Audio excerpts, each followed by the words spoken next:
is virologist Dr. Robert Malone.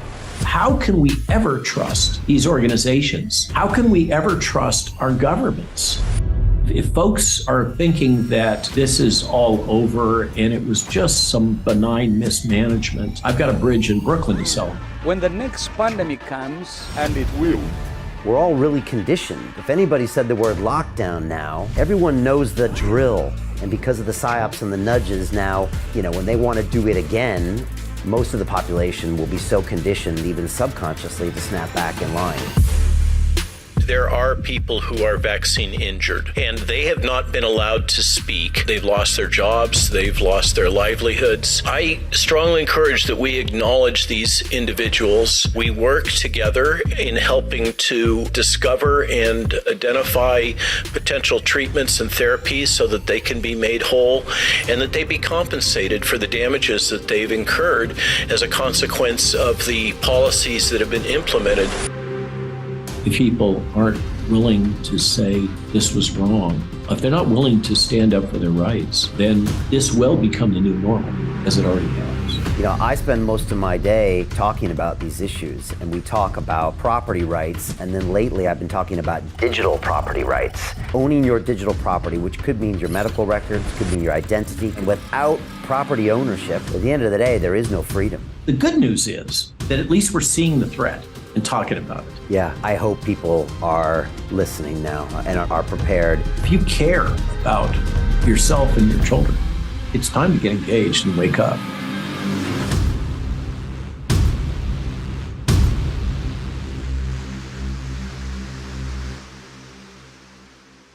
Hi, it's Brian Rose from London Real. You probably know that we've just recently been re-platformed on YouTube after 25 months completely in the dark. The truth is, I really need your help.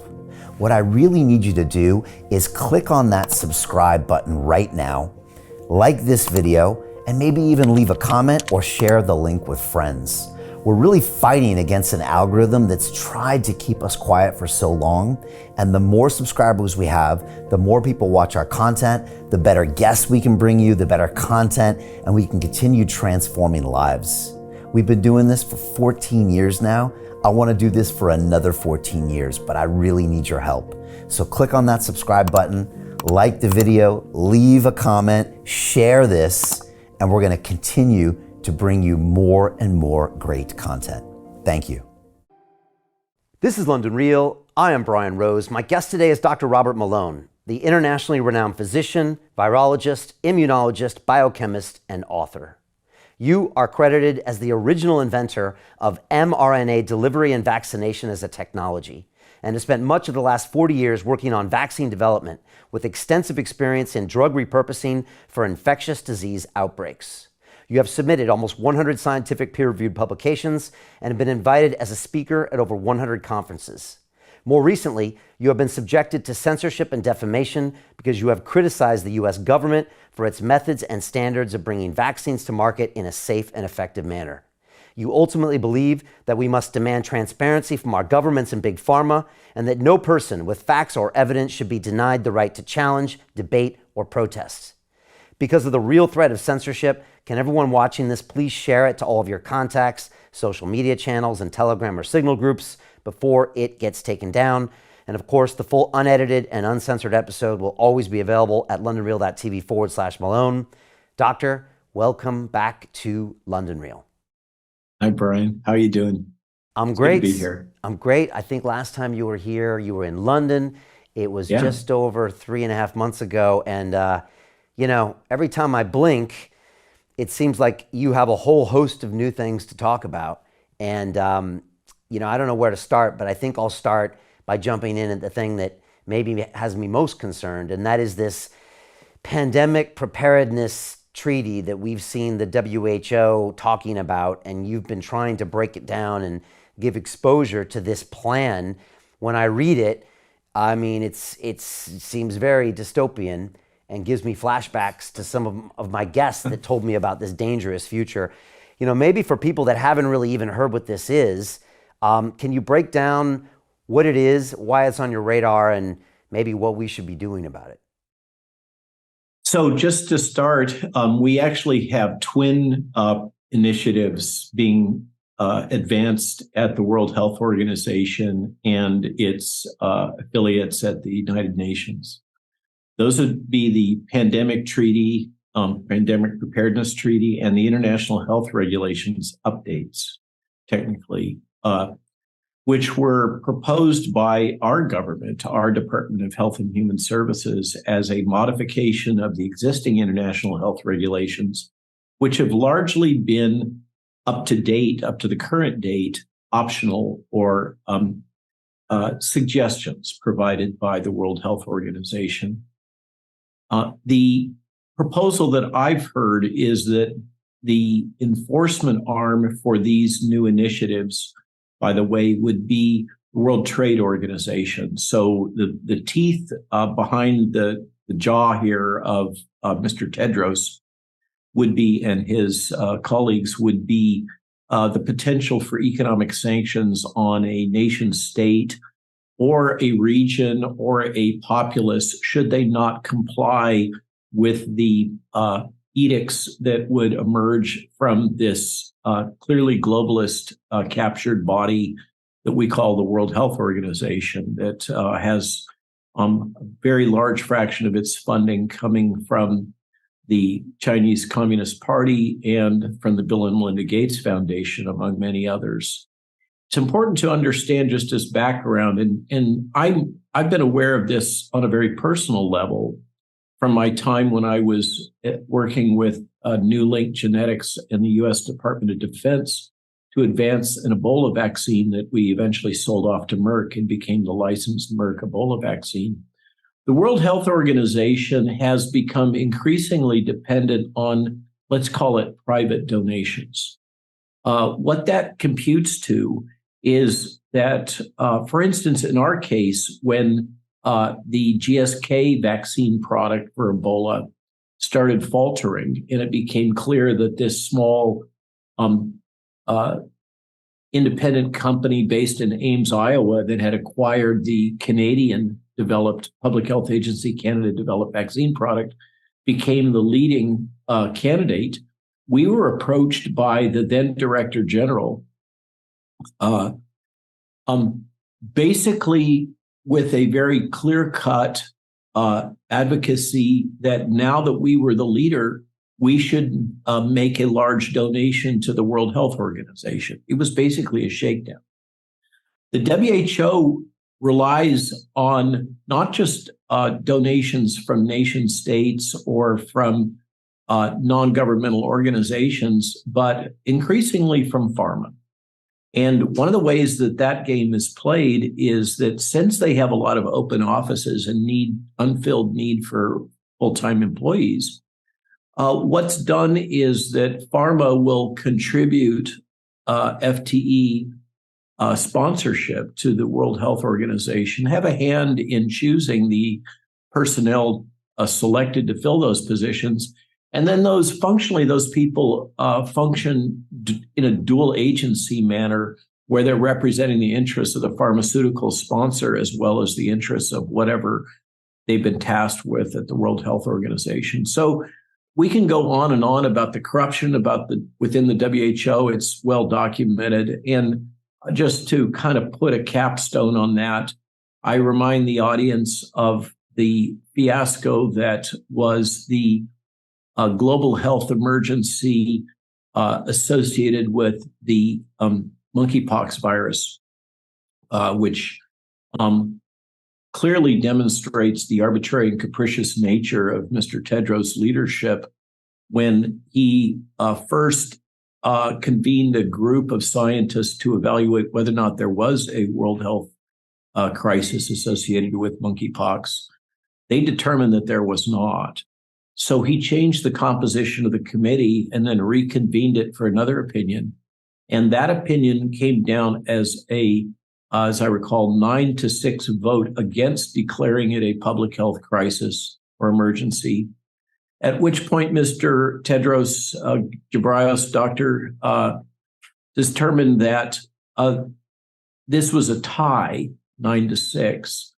And so he would have to break the tie and personally declare a public health emergency. Now, why does this matter for this new initiative having to do with a global pandemic planning treaty, although that's not the official language used in the United States, and the modification of the international health regulations?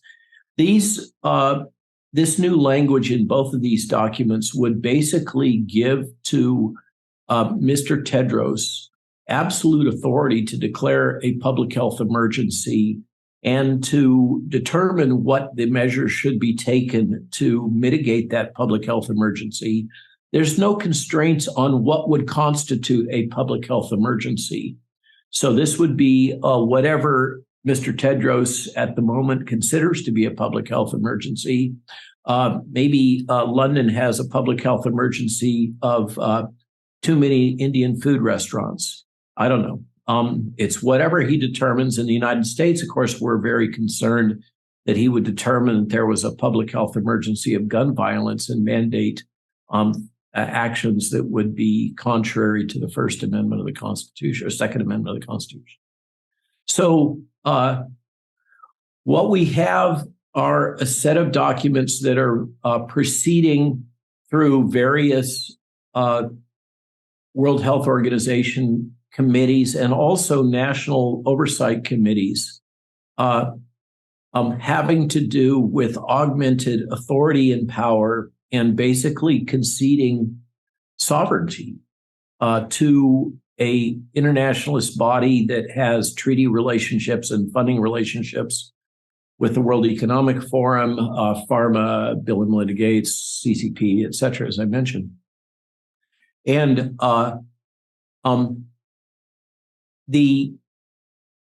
this is the second go-round of negotiations on this regarding the international health regulations. In the initial embodiment, it was much more unilaterally authoritarian, one might say, giving the power to the World Health Organization and executive specifically to take a series of actions such as I've described. And there was an uproar in small pockets of resistance in the Five Eyes nations, particularly the United States, Canada, and Great Britain. But in particular, there was resistance under the former leadership of Brazil, some of the Latin American countries, and some African countries in the guise of concern about loss of sovereignty, because part and parcel of this is that not only would the World Health Organization and its leadership have the ability to declare an emergency whenever they feel fit, so inclined, and to declare what measures should be taken, ergo, which vaccine you should have to take, what medicine you should have to take, what treatment protocols your physicians would be allowed to deploy, all the kinds of things that we've seen deployed by nation states, particularly the Five Eyes nations over the last 3 years, would then vest with the World Health Organization. And by the way, to fund that, there would be a tax imposed on all of the nations that is a function of their health budgets. And so since the United States spends far more than any other country on its medical care, it would bear a larger burden of the costs of this. And there was significant objection in the African states, in Latin America and Brazil, as I mentioned, and that caused a backtracking on the prior versions that were much more explicit about the authority of the WHO to impose these things unilaterally. Many interpreted this as, including myself, as the African states standing up for their personal sovereignty, their national sovereignty. There is a opposing narrative that, in fact, the African states' primary objective was that they weren't getting enough of the goodies under these terms and conditions. And since that time, there have been a number of initiatives announced in Africa, including the build out of a new mRNA vaccine manufacturing facility. And so the skeptical among us believe that the African objections in the prior round may be overcome in the current round.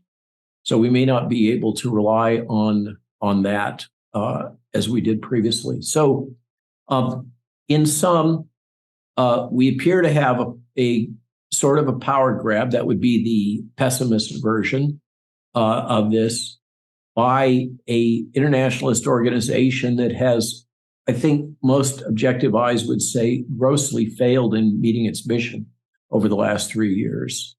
Been plagued by lack of transparency, corruption, and various forms of compromise that now would be granted unilateral authority to both survey, the pessimist might say spy, on the activities of nation states, set up their own observation capability in independent nation states to be able to detect the emergence of a potential global health emergency. And there is a component of this that's forward-looking, so that they would not only be watching to detect emerging infectious disease or other public health emergencies, but potential public health emergencies. So this maps into the topic area of One World Health, where the WHO believes that its mission should be expanded to cover animal health, agricultural health, plant health, climate, etc., because it's all one global problem, and they're the ones to solve it with their unelected form of management. So that's kind of where this is all heading, and the key question is: has the train already left the station? And all we are is observers griping and sniping from the sidelines. I had the pleasure of being on Neil Oliver's GB News broadcast on Coronation Day, where we talked about this.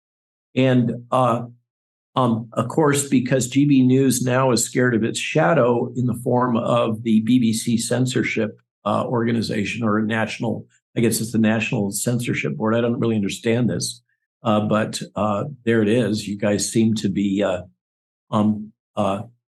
going hell-bent for leather to mimic the situation in Canada, I guess. So when going on Neil's show, we weren't allowed to talk about the vaccines because that could get them into trouble. But we had, of course, the required, I guess, government-approved counterpoint person sitting in on this, who made the case that, well, the current language in the international health regulation modifications make it clear now that the intent is not to compromise the sovereignty of individuals or nation states, and has some softened language to that extent concerning the requirement versus the option to comply. But my counterpoint to this gentleman was, given our experience of the last 3 years, I find this soft and squishy wording unreassuring. I prefer to see very explicit wording saying that these will not be used to compromise the sovereignty of independent nation states, and that the World Health Organization will not have the option to implement unilateral policies superseding those that are determined by the leadership of each independent autonomous nation state. That's the kind of language I want to see. Not, well, maybe we don't really want to do this to you, but we might. I find after the last 3 years, any crack in the wall that they can squeeze their agenda through, I'm skeptical that they will do so, given the opportunity. And so what I want to see is a pretty well-built wall. about 50 feet thick to prevent this after the bungling and incompetence and corruption that we've seen, in my opinion. So there's my not so short synopsis, Brian. I hope that provided a reasonable introduction to the topic. I think that we are, and many others in my world, think that we are facing a true threat, not just an existential threat, to independence and sovereignty by another one of these organizations that are wedded to the idea that a decentralized world governance structure comprising independent autonomous nation states is obsolete and inadequate for addressing global problems. And we must have a centralized command economy based utilitarian approach grounded in the thesis that the reason why centralized command economy utilitarian approaches have always failed in the past. And of course, there's many philosophical and political science terms we could apply to that. But the reason they failed is apparently they didn't have enough data. And if they only had enough data that they could feed into their new AI algorithms and spreadsheets, then centralized planned economies would work spectacularly. I suspect that probably you and your audience would disagree with that thesis.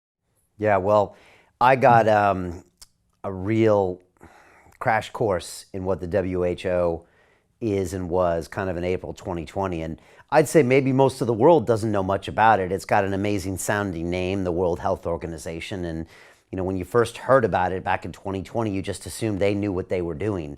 Luckily, I was one of the few people that had various guests on my show that started breaking down the very, very dark side of what the WHO, from Tedros to the Gates funding and then the way it's continued to the CCP funding. And, at the time also, when YouTube was censoring me, they said, you can't say anything against what the WHO said. That was their de facto guideline at the time, even though they were actually... Absolutely. That stems from the BBC's Trusted News Initiative in part. Right. Okay. The Trusted News Initiative, which you have so kindly given to us being the rest of the world, courtesy of your BBC, defines misinformation as anything which is contrary to that information being shared by the World Health Organization or your national health authority. So whether it's true or false is irrelevant. What matters is only that you literally toe the party line. I mean, Stalin would be proud.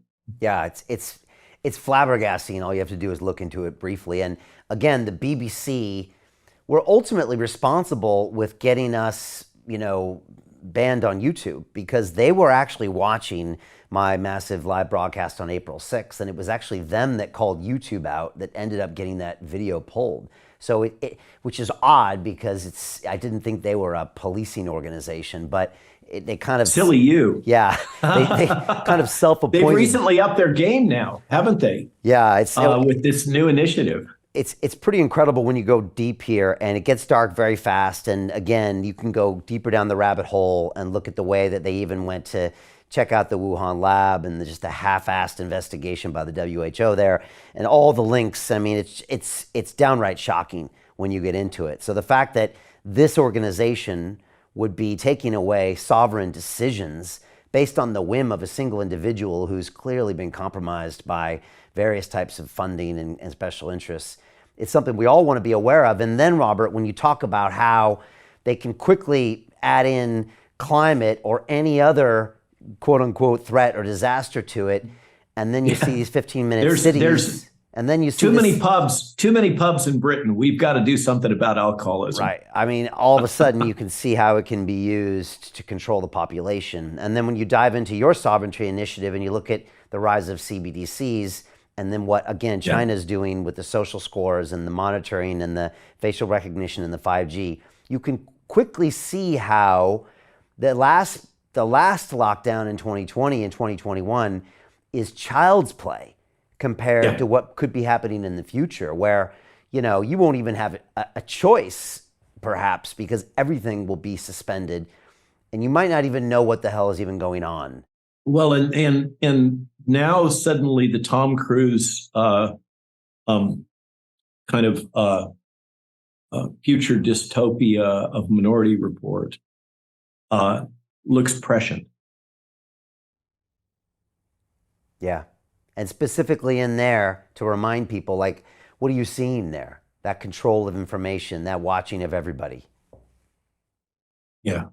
So it's a truly the gift that you have given us, not just the Trusted News Initiative, you being British culture, of course, is Mr. Huxley and Mr. Orwell, who so presciently foresaw all of this and warned us about it in so many different ways. Although I'm not completely convinced that Mr. Huxley wasn't in part an advocate for a lot of these social mind control technologies. But there it is. We it's wake up time. Wake up, or do you is this the world you want to live in? I think that you're, from the little I know about your clientele, these are folks that believe in capitalism, believe in free markets, believe in individual autonomy and sovereignty. And as I mentioned on Neil, that seemed to be the quote that lit people up. In a world in which governments are willing and capable of deploying these advanced psyops technologies, like neurolinguistic programming, nudge, etc., the concept of sovereignty becomes obsolete. It is irrelevant. It's an anachronism. I was mentioning the gentleman that was my counterpoint, my gentle counterpoint on Neil Oliver, who's making the case that the way elections work in a representative democracy, or whatever it is that you guys have in the UK, I'm not sure what the term is that every 4 years, the people have an election, and then they basically concede their sovereignty to those elected officials for a 4-year period. And then they get another shot at it 4 years later, was the case he was making.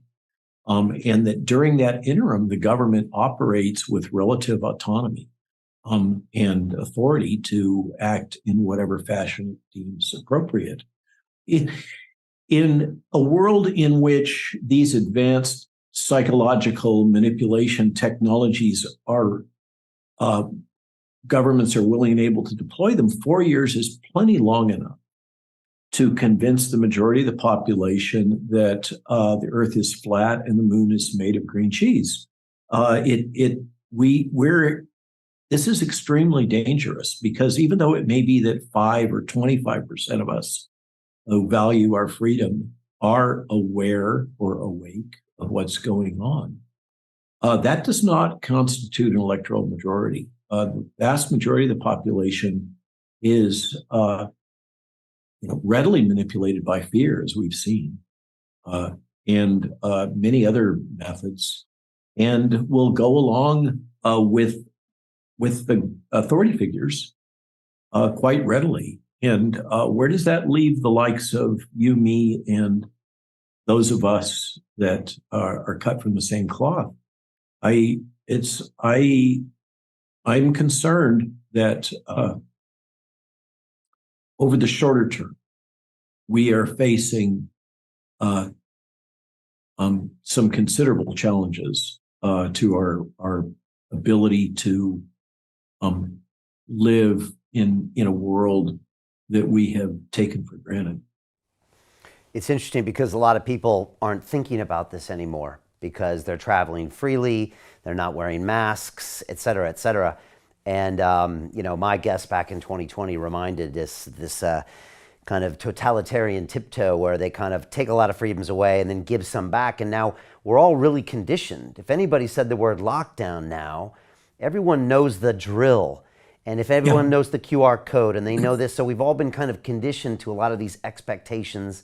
And because of the psyops and the nudges now, still the narrative, mostly here and probably in America, and I know you were just in Europe, and I'd like to talk about what happened in the parliament, but that is of, you know, the shaming going on with the unvaxxed and, you know, the gaslighting of the vaccine injured. And, you know, it pretty much still is, like you said, 75, 80% of the population of the narrative supported by the media, as you mentioned, is what was done was basically right.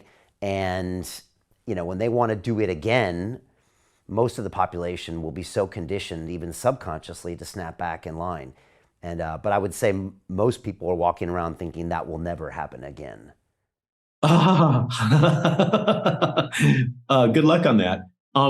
As I recall, there was a poll in the UK about a month and a half ago that looked at how the population perceived these various government responses.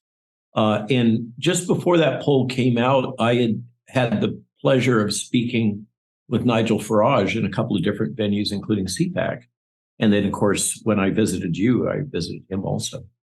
And I see Nigel as a bit of a mentor, as somebody who I can learn a lot from, given the battles that he's been through. And I always listen to what he says.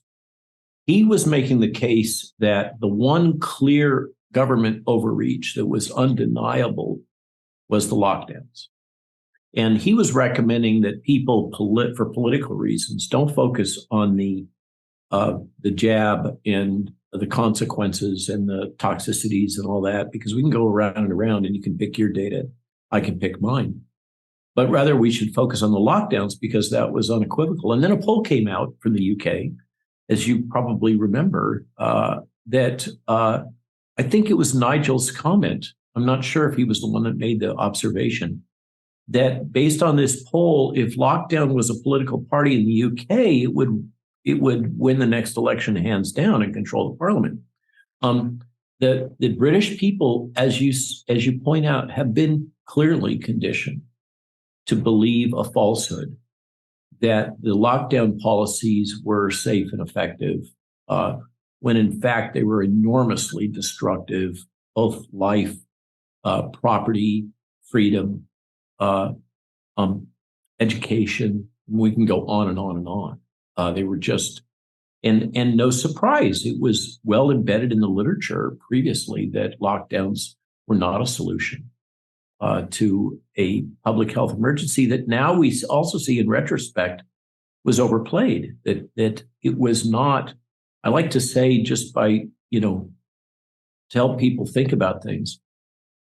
If this was Ebola, if this was a aerosol transmitted Ebola, and I happen to know that there was war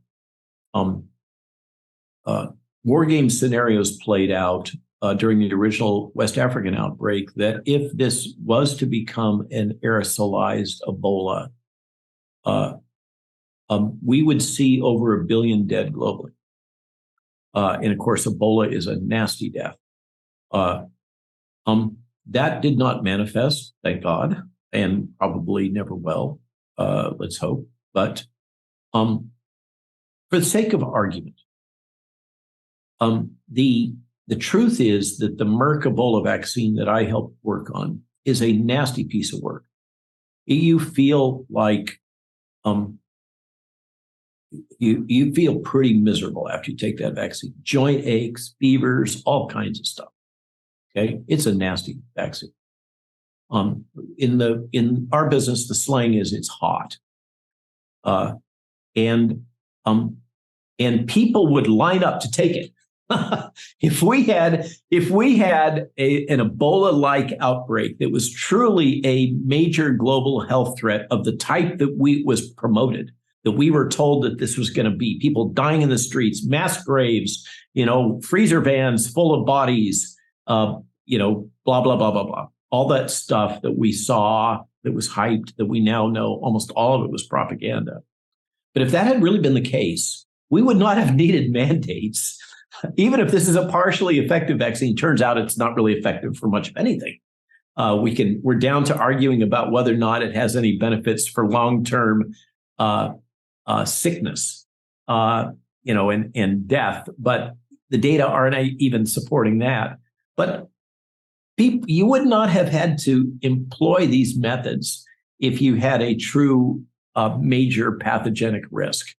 That, I think, is one of the most troubling things to me, is how they got it so wrong about the risk that we were facing and use that to justify all these policies, including the economic ones. It is hard not to go down conspiracy row. When you confront the kind of gross overreaction to the nature of the pathogenic threat. And it's really hard not to conclude that there were multiple ulterior motives here at play. And so if that's the case, even if we have to say, well, there's a 60% probability that there were other agendas, just trying to be a centrist on this. Personally, I think it's way more than 60%, but let's just say that it could have gone either way.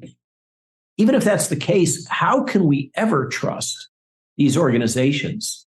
Again, how can we ever trust our governments? And this gets to, they're having to be dragged kicking and screaming to transparency. Recently, we had, I think at the beginning of this week, some amazing disclosures from Australia, consequent to a Freedom of Information Act from a conservative MP. And of course, we had the lockdown files from the UK and the Twitter files from the United States and the various disclosures from Canada.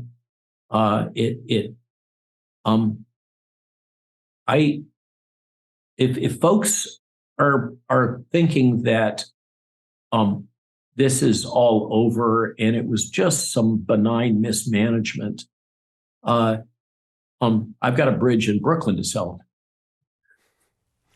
Yeah, and I hope people are listening now and are prepared for what's happening next, and also to make sure these things aren't happening with WHO. I want to ask you a little bit about any new vaccine side effects that you're seeing, and also what you were doing in the European Parliament, because I think you were talking a little bit about the vaccine injured there. So I have the benefit, I don't practice, just to be clear, I don't practice medicine, but I have the benefit of being on a weekly Zoom calls with a group of very competent, open-minded physicians that go by various names like Public Health Alliance or Global COVID Summit. They are discussing, there seems to be another surge right now going on. It may be influenza B. There seems to be another a variant of SARS-CoV-2 going around, but it's not as pathogenic. There appears to be, maybe it's more and more awareness of the vaccine injured and some of the more subtle nuances associated with that. Of course, the ones that are most concerning have to do with reproductive health. And that was something that was covered in the International COVID Summit, a different group, meeting in the European Parliament, was it 2 Wednesdays ago, or maybe it was 3, I'm not sure, time flies, in Brussels, where we had 2 speakers addressing reproductive risks, and then others addressing various other forms of toxicity, and a pathologist from Germany that reported on a case series of over 70 autopsies.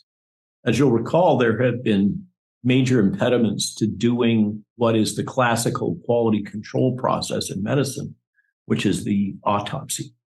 But we're finally starting to get those data.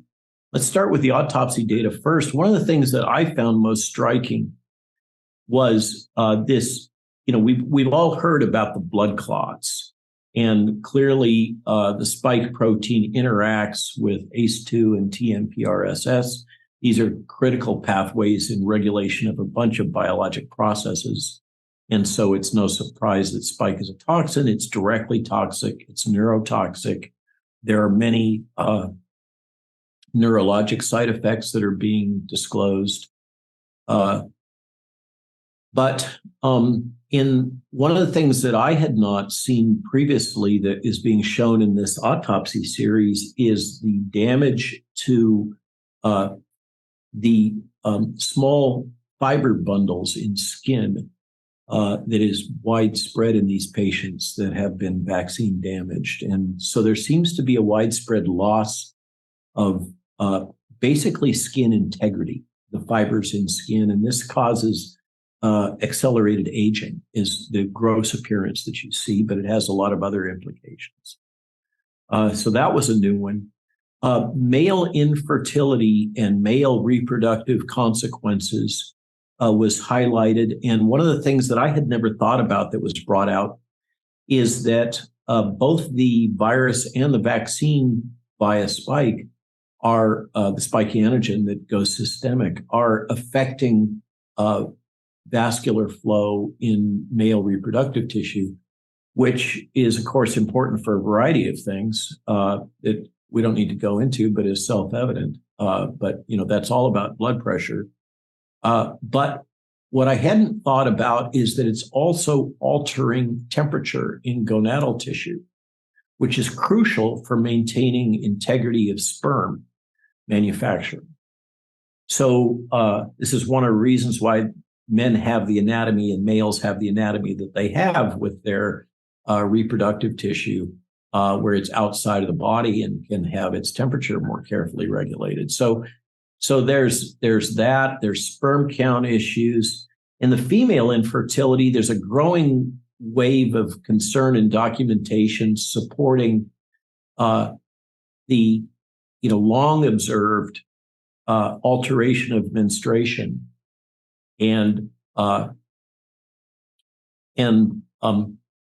the apparent or repeatedly reported by many obstetricians increased incidence of spontaneous abortion in the first and second trimester, in particular in the vaccinated women, and anecdotal reports of increased incidence of birth defects in the vaccinated pregnant women, particularly if they receive the vaccine product in the first and second trimester. And we've had now reveals through a variety of sources that although it was asserted that these products were adequately tested as being safe in pregnancy, those the term that comes to mind is those clinical trials were aborted prematurely. And I'm sorry to make light of that, but it's true. They were not completed. They were not rigorous. And the technical scientific basis for making those claims about lack of risk in reproduction are not supported by solid data.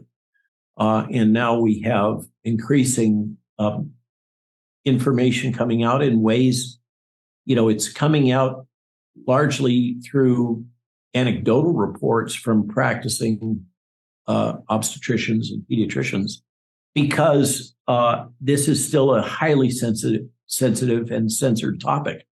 We can't discuss reproductive harm, which is shocking to me and completely contrary to established ethics.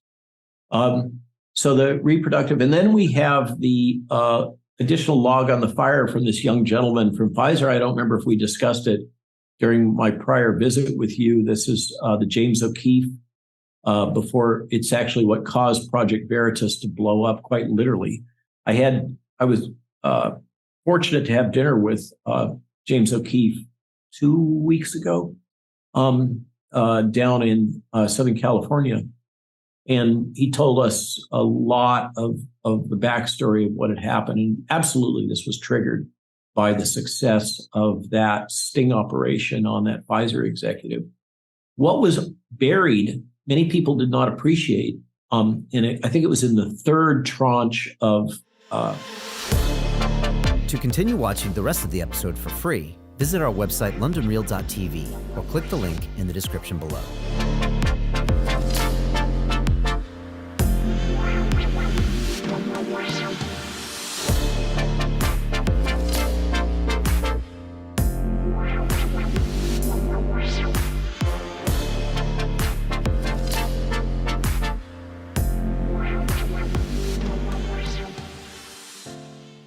So Jim Rickards has just recorded a video that's not available to anyone in the public, and he's going to be talking about how this upcoming recession is going to be fast, it's going to be bloody, it's going to be nasty. But at the same time, he's going to show you how you can position yourself to profit from all of this chaos.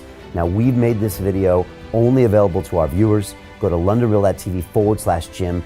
Watch that immediately. I can't say enough good things about Jim Rickards. He understands the global economic system better than any guest I've ever had on London Real.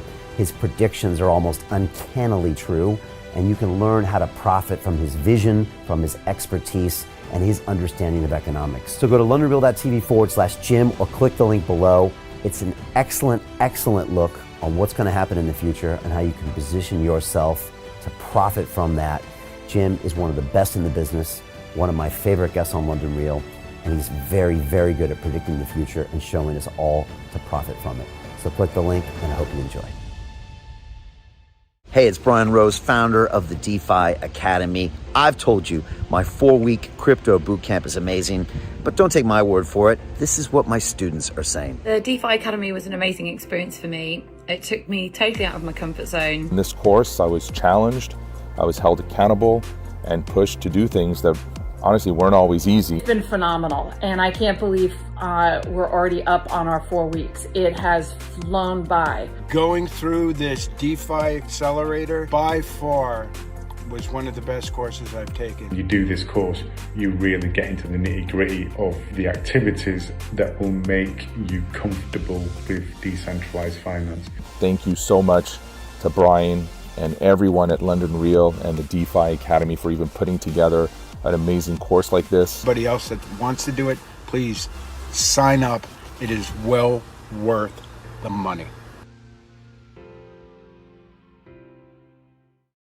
Most people will never see this opportunity. Dubai luxury transformation projects have historically delivered 40 to 90% annual returns. That is incredible. These were once reserved only for insiders with access. I spent 15 years on Wall Street, and I learned this: the biggest returns always go to the people who get the call first. Now, you finally can. We've just received a brand new project with major upside potential. Allocations move fast. Click the link, apply now, and speak to my team. This is your chance to see what others never will.